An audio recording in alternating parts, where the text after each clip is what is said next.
تو اللہ تعالیٰ کو جب موسیٰ علیہ السلام نے پھر کوہ طور پہ بلایا، وہاں پر اللہ تعالیٰ نے ان کو تورات کی جو وہ الواح تھیں وہ عطا کی گئیں۔ پھر موسیٰ علیہ السلام نے وہاں پر دعا مانگی ہے، اور وہ دعا بڑی پیاری دعا ہے کہ جو انہوں نے حضرت موسیٰ علیہ السلام نے مانگی ہے جب وہ اپنے 70 ساتھیوں کو لے کر وہاں گئے ہیں۔ وہاں موسیٰ علیہ السلام نے فرمایا وَاكْتُبْ لَنَا فِي هَٰذِهِ الدُّنْيَا حَسَنَةً وَفِي الْآخِرَةِ إِنَّا هُدْنَا إِلَيْكَ، کہ اے رب ہمارے وَاكْتُبْ لَنَا فِي هَٰذِهِ الدُّنْيَا حَسَنَةً، کہ ہمارے لیے لکھ دے اس دنیا کے اندر بھی بھلائی اور آخرت میں بھی بھلائی۔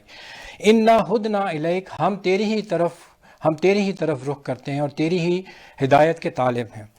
یہ وہ دعا تھی جو حضرت موسیٰ علیہ السلام نے وہاں مانگی ہے۔ تو اس کے جواب میں اللہ تعالیٰ نے فرمایا وَرَحْمَتِي وَسِعَتْ كُلَّ شَيْءٍ، کہ میری رحمت ہر چیز کے اوپر حاوی ہے، میری رحمت نے ہر چیز کو گویا کہ اس کو احاطہ کیے ہوئے ہے۔ اور پھر اللہ تعالیٰ ساتھ یہ بھی فرما رہے ہیں کہ میری رحمت کا ایک خاص حصہ جو ہے وہ ان لوگوں کے لیے ہوگا الذین یتبعون الرسول النبی الامی، کہ جو میرے اس نبی امی رحمۃ اللہ صلی اللہ علیہ وسلم ان کی پیروی کریں گے۔ الذین یتبعون الرسول النبی الامی، جو بعد میں آئیں گے جو ان کی پیروی کریں گے، ان کے لیے میری رحمت جو ہے وہ خاص ہوگی۔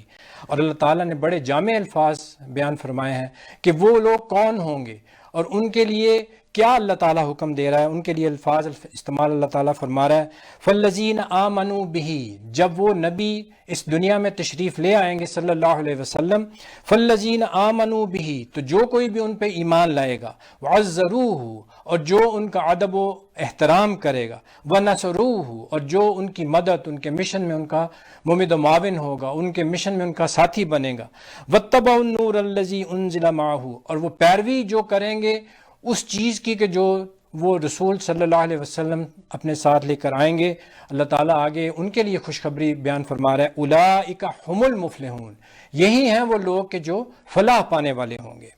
یہ ہیں وہ 4 ذمہ داریاں کہ جو ہم ہر مسلمان کے اوپر جو بھی نبی اکرم صلی اللہ علیہ وسلم کا نام لیوا ہیں ان کے اوپر یہ حقوق ہیں نبی اکرم صلی اللہ علیہ وسلم کو کہ جن کو ہمیں ادا کرنا ہے، اور یہ ہیں ہمارے تعلق کی بنیاد جو نبی اکرم صلی اللہ علیہ وسلم کے ساتھ ہمارے ہیں کہ ان پہ ایمان لایا جائے، ان کی عزت اور احترام کیا جائے، ان کی مدد کی جائے، ان کے مشن میں ان کا دست و بازو بنا جائے، اور پھر اس نور کی پیروی کی جائے کہ جو ان کے ساتھ آیا تھا۔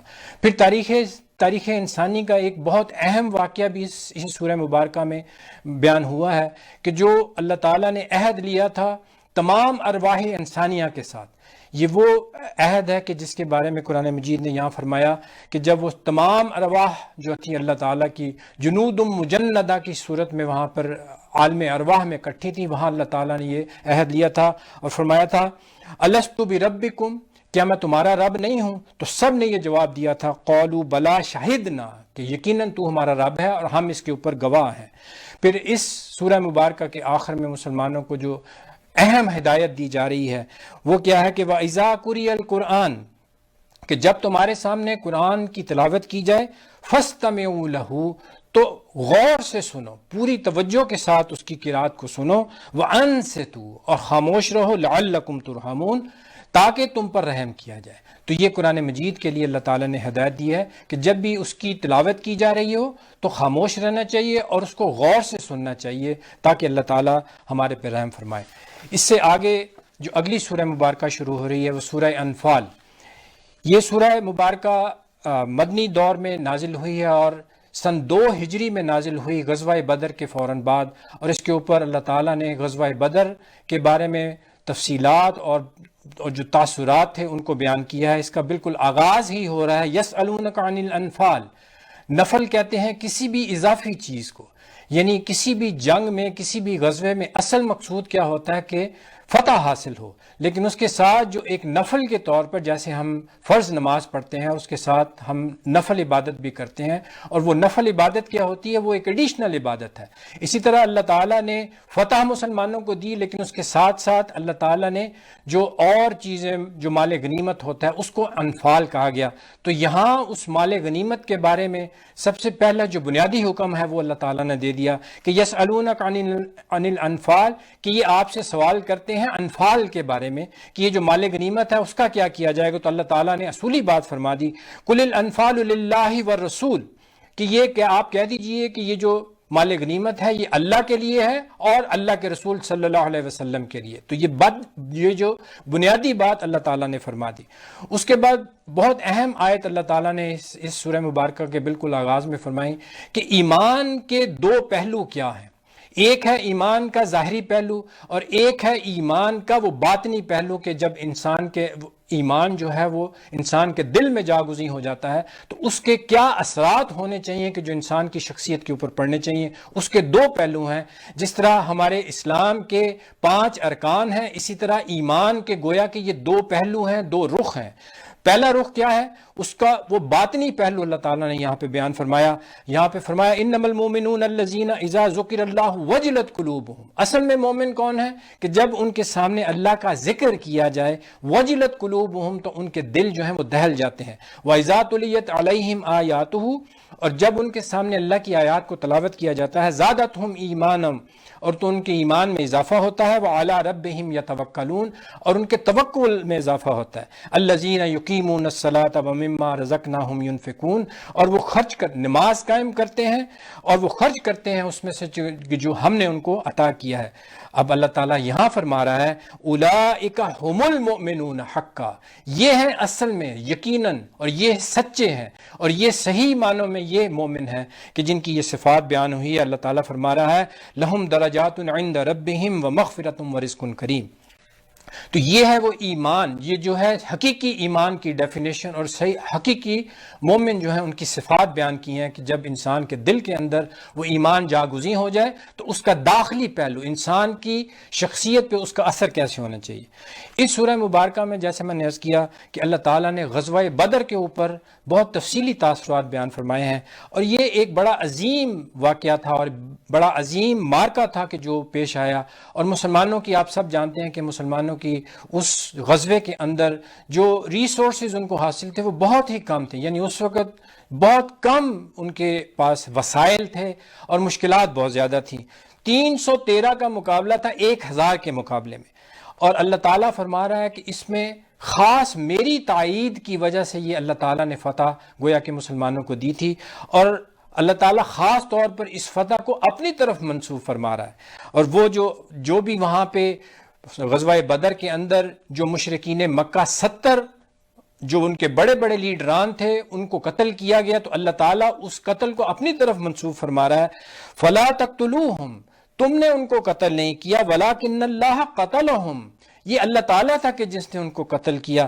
وما رمیت اذ رمیت، نبی اکرم صلی اللہ علیہ وسلم نے اس غزوے کے بالکل آغاز میں کچھ کنکریاں اٹھا کر اس لشکر کے اوپر، کفار کے لشکر کے اوپر پھینکے تھے. اللہ تعالیٰ اس کو بھی یہ فرما رہا ہے کہ یہ جو آپ نے پتھر پھینکے تھے اس لشکر کے اوپر وہ آپ نے نہیں پھینکے تھے، وہ بھی میں نے پھینکے تھے.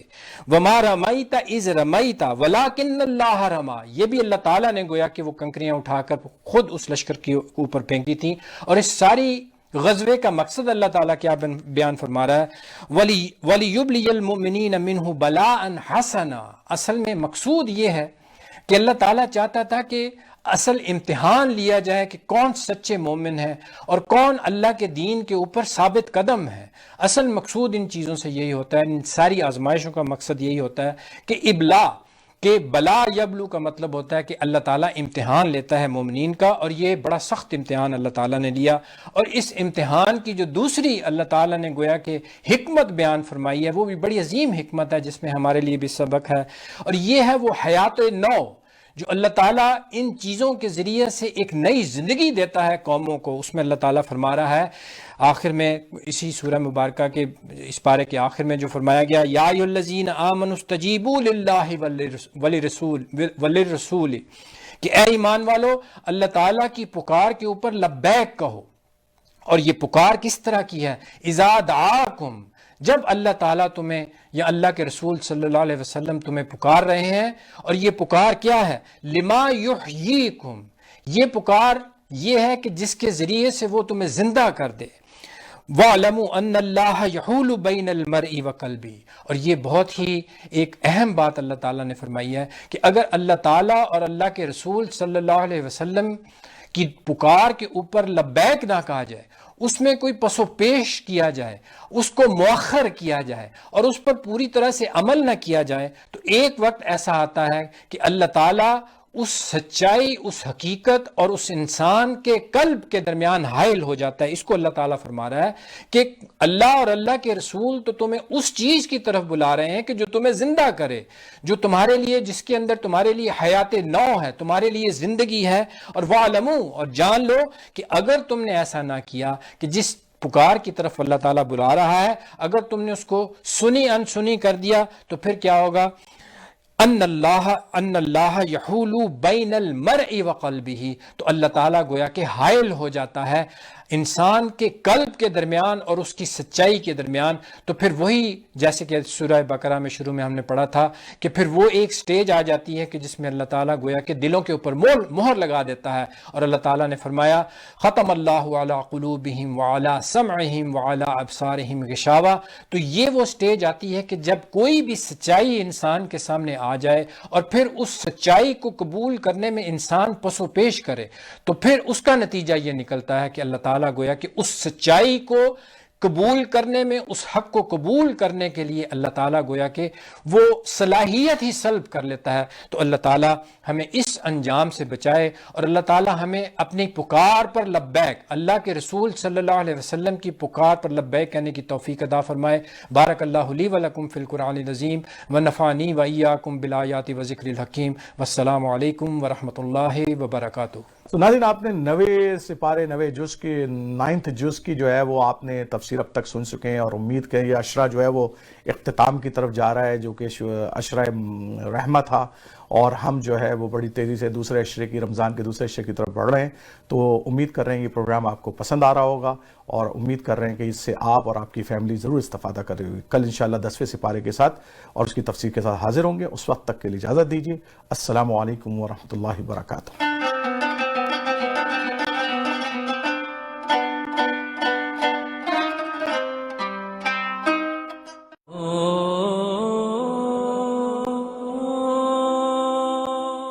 Did you know there are over 200 million orphans worldwide? Every day, 5,760 more children become orphans. Every one of those orphans is born full of potential, but they won't get there without your help. Would you help an orphan reach their dreams? Sponsor an orphan now for only $1 per day. Visit ICNA Relief Canada.